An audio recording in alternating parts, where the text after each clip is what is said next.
Hello, this is Miss PSKV coming to you in the comfort of your home. Oh, yes, in the comfort of your home. Oh, yes, come on in, come on in. We're going to be in this here subject right here. And I have talked about this more than one time. Yes, about them BBLs, baby. We're going to be talking about the BBLs and Coach Stormy. That's right, speaking out and shouting it out to the rooftop about those illegal butt shots and how she decided to get them removed. You know, this is the new thing now, getting this mess out of your body, and those that have not went out there and, and push any of that poison up in your body and allowing anybody to push that poison in your body, baby, do not go out there and do it. Do not be tempted. This is a life change. Your whole life will change in a moment time. And it can be good, and it'll look good for a minute, it look good for a year. It could be looking good for 5 years. And next thing you know, just like Stormy said, it can all turn around. It can make your life miserable. Just like Black China, baby. Black China said the same thing and went and, got herself some clarity.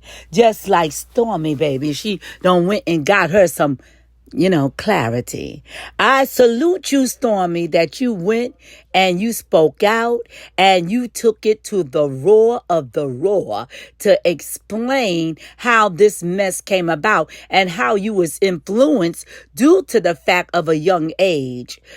At 15 years old, no guidance. At 12, 13, no guidance.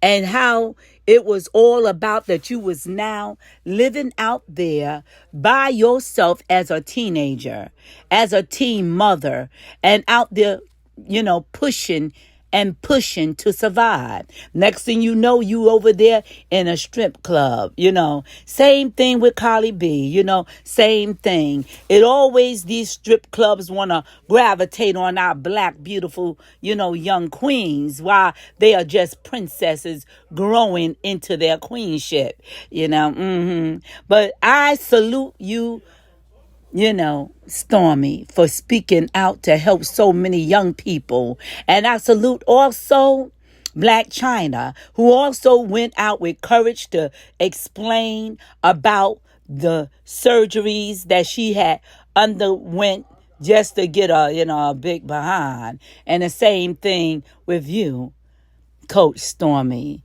just to get a big behind to be more attractive just for the poll. But I'm so happy that you have turned away from that because you are a coach and you have coached so many other women to take care of their body, to lose weight. And, and you have brought that, that element to the extreme.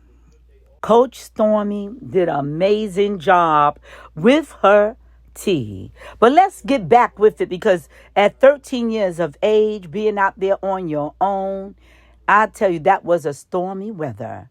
It was a stormy weather, but it's a blessing, Stormy Willington, that you are coming out with truth and letting people. Because you want to know about my healing journey. You probably want to know because you're like, okay, what is Coach Stormy over there doing? She's in the health and wellness industry. She sells weight loss products. Oh my God, that's unethical. She's over there getting surgery. She sells tea. And so I know that that's a lot of your speculation. But I want to tell you that you're wrong. This time, I did not come over here to Colombia to get surgery for cosmetic reasons. I actually came over here to Colombia to get surgery to save myself, to heal myself, to undo some things that I did actually 20 years ago. And so I want to share the story with you all in hopes to help somebody else, in hopes to set myself free, in hopes to clear up the speculation, in hopes of just being obedient, because I know that God did not give me this experience for me to keep it to myself. Experience may even feel a little humiliating, or would have felt humiliating to me if I didn't grow and become the woman I am today, to be able to share this story with you with power, with courage, and with confidence. And so here it is. So maybe that I used to be a stripper. As a matter of fact, my first time in a strip club, I was 13 years old. And so if you don't know, let me just tell you. So I come from a family where my mom sold drugs and my dad sold drugs. And there was a lot of times where I found myself in foster care. I found myself staying at friends' homes. So I didn't have what you call a stable home environment growing up. My mom spent time in prison. It's just a whole lot. And so at the age of about 7 years old, I ended up in foster care. So I spent like 3 years in foster care. Many of you women who are watching me, and even men who are watching me right now, have dealt with being molested, have dealt with being abandoned, have dealt with having to figure things out, feeding for yourself, figuring things out on your own. So I know I'm not alone, which gives me strength. And so shouts out to you for being a survivor of molestation. Or in the future, that Frankenstein syndrome was going to be attacking women and men to transform their bodies, transform the bodies to get a more bigger behind, to get more breasts, to get, breast reduction is another situation because you want to lose breasts due to the fact it's too much for the body, Dolly Parton showed that when she went through, breast surgery because it was too much that she could handle. A lot of women have went into breast surgery, just because it was too much breast that they had. But going in and it is not medically, a situation is not giving you a medical problem. You need to really think about it, really, really think about the situation with clarity. So no matter which one you get, the BBL or the butt shots, it is still, like Stormy said, is, that a lot of these women can be shamed. And also the main thing that I looked at when it came down to the BBLs is also, the fluid that going up into the body.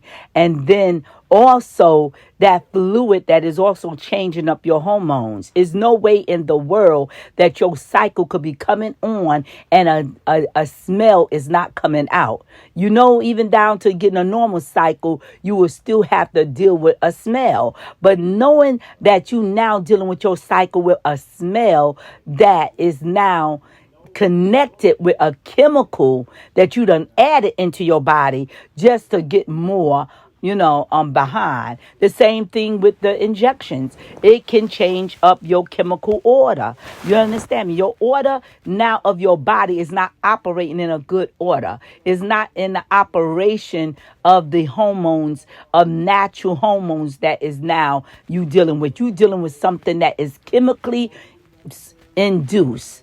Chemicals that is now causing your hormones to react, even down to the nerve system. All of this deals with that butt shot. So now, Stormy, you saying the truth right here. You coming out telling the truth why you was, influenced. But look at the situation. This heavyset guy walks up to me. I'm a little girl, I'm 13. He says, hey, I will give you $600 right now if you lift up your skirt. And of course, at first I felt humiliated. I'm like, I'm not lifting up my skirt. But then something triggered in me. And I thought about how my water was off back home. And how the bill was $300. And how I would have an extra $300 if I just lift up my skirt. And so he ended up walking off. But he came back, y'all. And when he came back, I thought about them $600 that I could use to pay the bills. And so I took them $600, lifted up that skirt, baby. And something happened to me in that moment. And in that moment, I really, really, really realized that I don't have no other option. My mom was not home. My dad wasn't around. I have no other option, so I got to do what I got to do. And so I ended up leaving the club, turning the water back. And here is the point I want to get to. This is not for me to make any excuses. This is just for me to help you to understand how I got here and make it make sense to you so that you don't judge somebody else, because you may watch this video and can help somebody else. And I don't even care if you judge me, but if you do, that's your business, because then you got to be held to being judged on your own. So if you do, you do, but here's the story. So I ended up becoming a full-time dancer.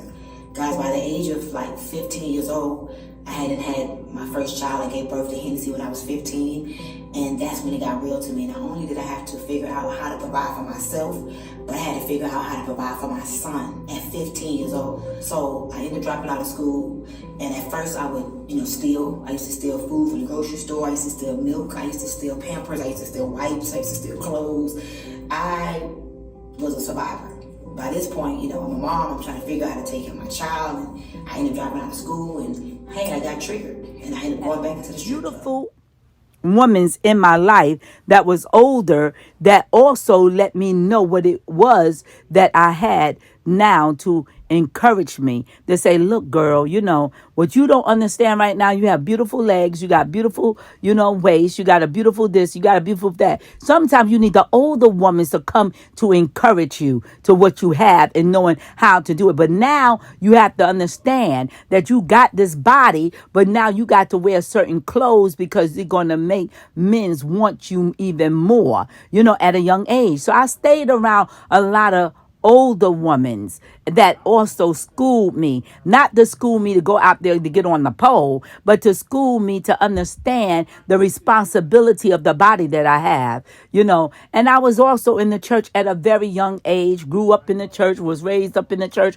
and birthed out from the church. So that was another thing that the body was covered up, But unfortunately, Coach Stormy didn't have that. She didn't have parents that was, telling her at 13 years old, you have a beautiful body. At 13 years old, you need to be in a child place. At 13 years old, you don't need to be running around with women that is out there that is in the strip clubs, and being encouraged with that. All of us have made mistakes and trials and tribulations.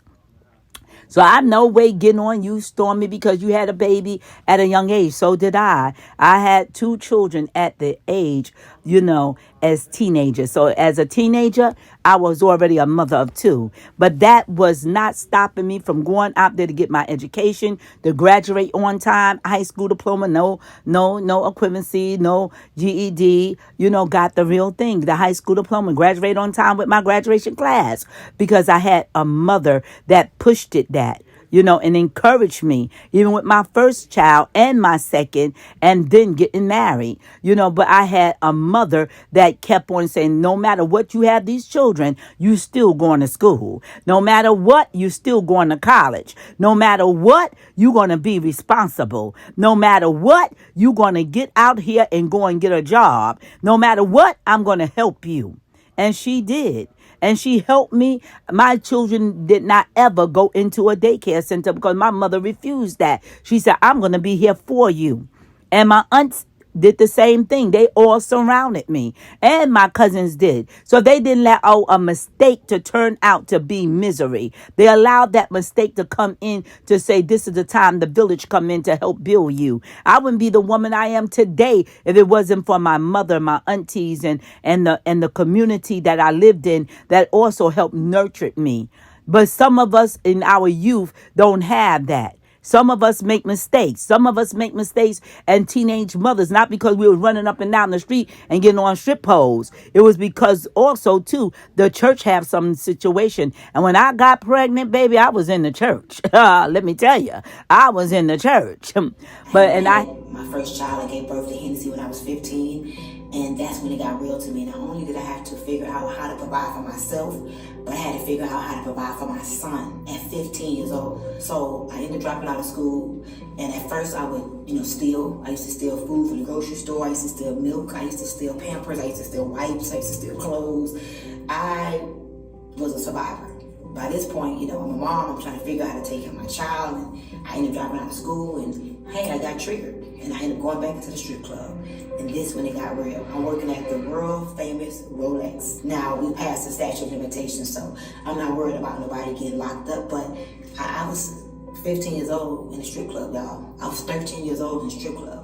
And I had a fake ID. I figured out how to get a fake ID. Now, when you're a stripper, that's a competitive world. Strippers is nothing but selling your body, selling vanity, selling sex appeal, selling a man or his desires. And so you got to look a certain kind of way. You got to look a certain kind of way. You got to smell a certain kind of way. You got to carry yourself a certain kind of way, or you ain't going to get no money, period. It's a very competitive game in the strip club.